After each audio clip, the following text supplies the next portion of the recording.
Hey guys, how's it going today? I don't worry about the environment. I'm just in like a shopping center and stuff.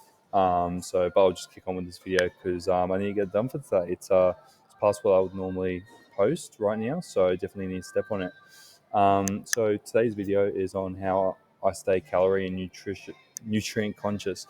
Now, this is something that I've probably done the last few years. It kind of started with me just really kind of getting involved in running, and I was heavily overweight at the time. Actually, I was eating Macca's pretty much every day, and because I worked at Macca's or McDonald's, I should say.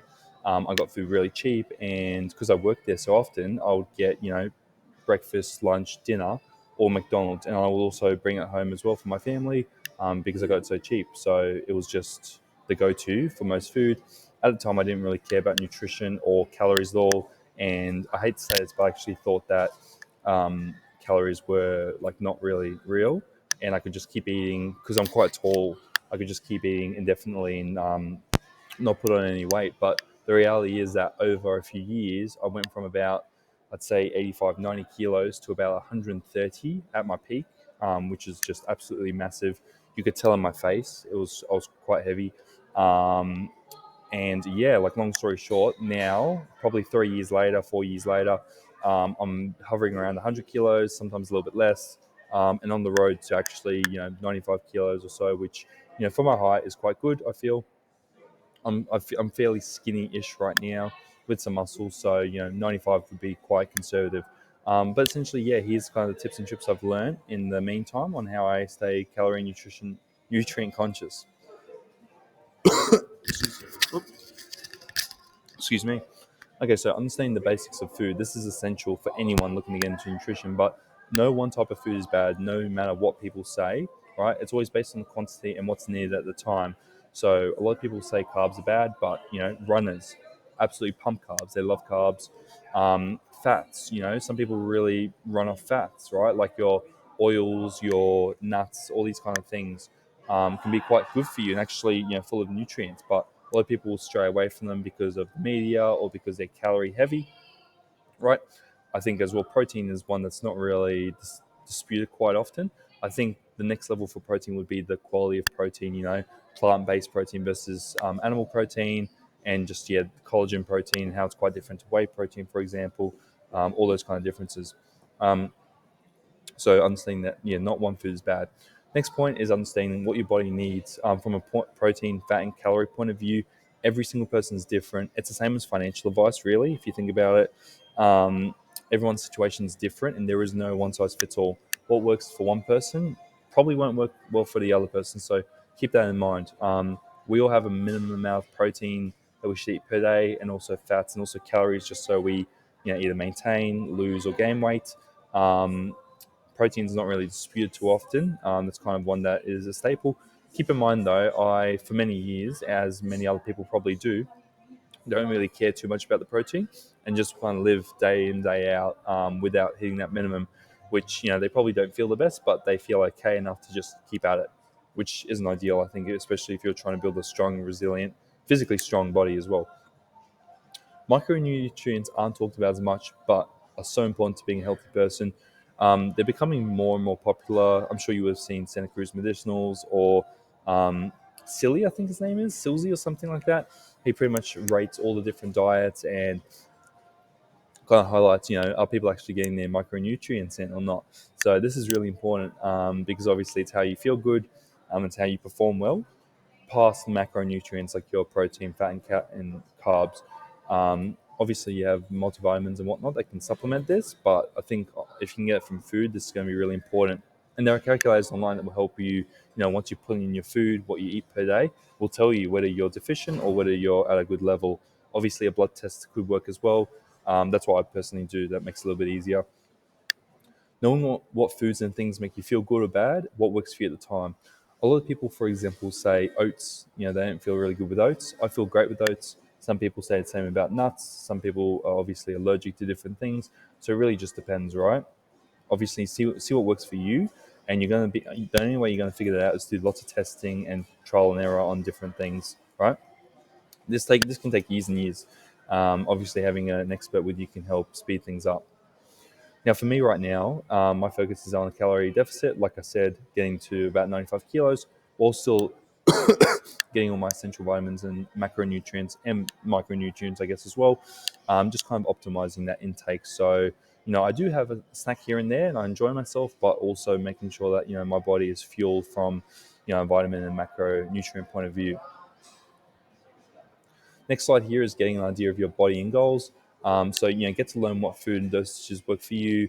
I've used the example before. Starchy carbs, a lot of people don't deal very well with. People have said things like kale and forgot what it was, but plant defense chemicals. Long story short, that doesn't really work well for them. Again, you might not be affected by it. It might work really well for you, and that's great.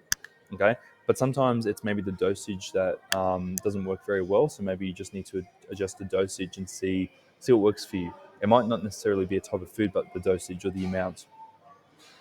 Next point here is doing a basic calculation on what's required to hit your goals and in what time frame.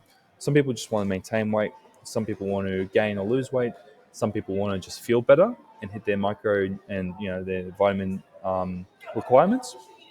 So obviously, based on that, working with an expert or using online calculators and self-guiding, or I guess putting a plan together yourself, could be really important. That's kind of what I did. I didn't really get a professional's helps so far, but it's worked really well.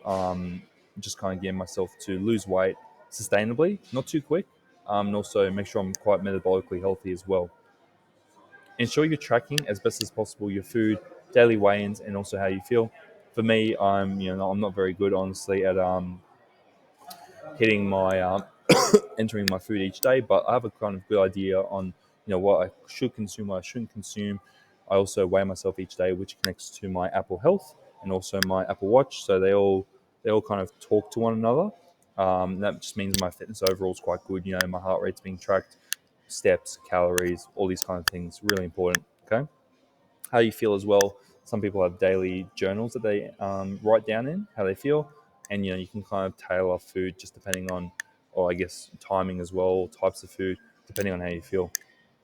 Last point here is to don't complicate anything. Keep it as low resistance as possible. Otherwise, it's easy to fail. A lot of people go all in or all out with their diets. They go absolutely crazy and they end up burning out and not getting anywhere long term. So don't be one of those people. Look slowly over time because in my opinion, what's fast to come is fast to go. You could lose a lot of weight doing a no carb diet because you're not retaining any water, but as soon as you get those carbs back, you're right back to square one. So try to avoid that. Try to make it so that it's long term sustainable and it doesn't impact you. You're not too moody. It's just sustainable, long term, and it's just easy to do. Where you don't really feel like it's even a diet. That's ideal. Now, some tips I personally use, right? Meal prepping 80% of my meals, including breakfast, lunch, and dinner for the weekdays, is really important. I'm fortunate enough to where my parents actually do a lot of that for me. And that just means that my routine's quite cut out. It's quite easy to follow.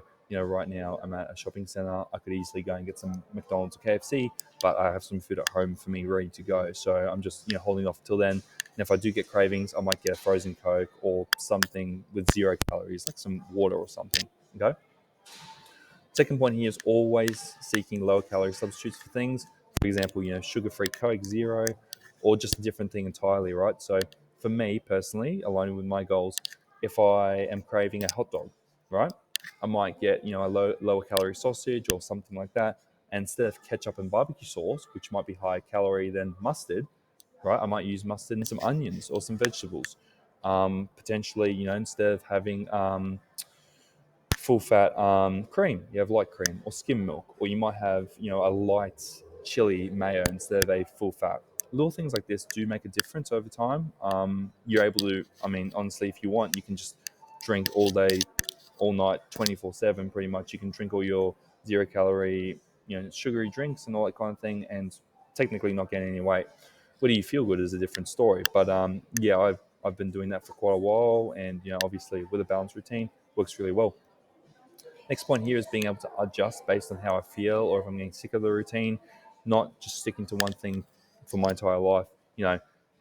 Having pizza for each meal for the next month, and if I get sick of it, being able to change to a protein pasta or a low calorie pasta, maybe switched up to some Thai food, maybe some chicken and rice. Switch things up, keep it interesting. Things like the air fryer make it really easy. Things like Ninja Creamies make ice cream really easy, and desserts, or even substituting things around. So instead of chocolates, maybe try some dates, maybe try dark chocolate, maybe try chocolate milk with low calorie milk. These little things do make a difference, and yeah, keep it interesting over time. Make sure you don't get bored. Last point here is understanding the triggers that can ruin my progress. So for me, that's things like boredom, sitting at home, not knowing what to do, or just being maybe I've restricted myself too heavily and I just absolutely lose it. Things like this, if I can foresee them coming and plan for them, maybe it's having a cheat day once a month or once every couple of days, to reset myself, feel good, and I can continue on. Noticing these signs that you only really get from actually understanding yourself and doing it a few times, and again, it's like, what foods make you feel good? What makes you, come off your diet? What things, motivate you? All these little things will come into a little plan that will help you succeed, right? So again, either you do this yourself, you learn through experts online, or you engage the help of a professional. So yeah, that's my journey. That's how I stay calorie and nutrient conscious. So if you have any questions, guys, make sure to let me know down below. But otherwise, I'll see you guys in the next one. Peace.